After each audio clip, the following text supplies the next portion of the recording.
a short little video about this car. I got this car, I was looking around online and I found an auction. I put in a bid for $2,750. It went through, that paid for taxes, everything. The car got there, fought the guy standing in between the vehicle, trying to overpay for the car and take it right off the trailer. I had already had it on. Almost got in a fight with the guy. They had to manhandle him like 3 times so he didn't get himself run over as I'm pulling out of the parking lot trying to get him to the vehicle. While we hit him, so we called the cops and stopped us from taking a 3-year-old in the back seat crying, wanting to go home. Got the car home. I put the sign up, you see Dad's Tools, Dad's Rules. I laughed because my daughter loves this car. This is her car. She's only 10 now.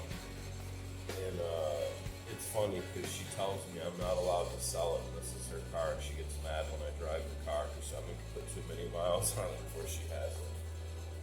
It'll be painted black. I'm going to put a gold shimmer and then black hands over it. And that's basically it. When I bought the car, it was only missing one hubcap. The other 3 were in the trunk, the original. It has the original front and rear brake pads on it and rotors. Yes, you heard me right. The original front brake pads and rotors from 1953, stamped right on them. This thing has never had brake pads replaced on it. I put all new brake lines onto it to make sure that was right. Got all the original parts and everything working on it. The original clutch plates into it. I replaced all the seals and went through the trans. The plates were good, so I left that and put all new seals into it. I went through and put all new seals in the motor and replaced it with a stock brand new cam, the one that originally came into it. I already had it, sent it out in round 1, put it into it, because the one I had one little lobe war. Put new lifter set, they were factory. I found a guy that had them online from 1953, still in the box. Put all those new lifters into it and push rods that he had as well. So it has all the original 1953 parts in the motor and the transmission other than the seal kits. And, obviously you got to put new day seals in. That's it. Original water pump, original everything in this thing. Everything. We're talking the original front tie rod, inner outer ends, everything, even the bushings in them are all. This car's 1953 Chevy, correct. 150, it's the very first year of Power Glide automatic transmission. It has first and second gear only. First year of the Power Glide automatic, other than 3 on the tree the year before. And that was 1, 2, 3, you had to shift it. So if anybody knows anything about them, this is the first year automatic. It is a special car for that reason. It was rated at cruise speeds of 35, 55 was stringing it right out back in that day. That was on the expressway. You watch the actual articles you can look up online about the original commercial for 1953 150 Chevys. Watch it and you'll see that it was made in the back seats huge like a Cadillac so that a man and a woman could be chauffeured into it, have drinks, and be cruised at a lavish 35 miles an hour to watch movies or go out to dinner or things like that by their chauffeur. That is what this car was used for specifically. It was bought by a rich, older couple in Farmington Hills, and they owned both of them until they pretty much were almost passed. He was gone. She passed within the next year after selling me this car through the dealership guy at the auction.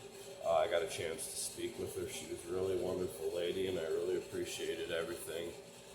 She told me and left all the books, every information, the original sheets on this car. I'm the second owner this car has ever had. That being said,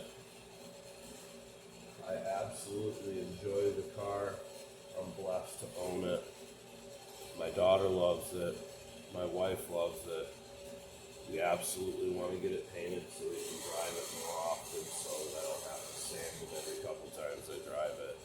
And that's about it. We'll put some chrome pieces here and there on it, need to be replaced. Eventually I'll replace each Dayton 20 rim so I can use them on an older project, or a newer project and play with them and have brand new set on here over the next couple of years. But if anybody knows, 700 a rim. I really appreciate everybody checking out the videos. This is the 1953 Chevy. It now still has under 50,000 miles original on it. I've put 1,700 miles in 8 years on this vehicle. It's had one oil change since I've owned it, and I've owned it over 7, but in the 7 years since I've been able to drive it, it's looked like this. Had these rims onto it, and it's just like go around town here and there and go get parts for the other car's car. It has a radio into it. What more could you ask for but to cruise in a 1953 Chevy? You know, with an automatic 2-speed transmission, a straight 6, 235 motor original into it, and hit a 50 mile an hour down the road and wave at people, and they love looking at it. It's a dream. So anybody that likes it, let me know. I can post some more stuff about it. I'll obviously be doing a walkthrough on some of the brake system and things like that, and doing a maintenance check on it because I drove it a lot this summer. I'll probably take these pads off, get some aftermarket ones and put those on because I don't want these original pads chewed off. It's time to get them off and get an aftermarket set on so we can drive it more, and we'll film that. I appreciate it. Have a good day, everybody.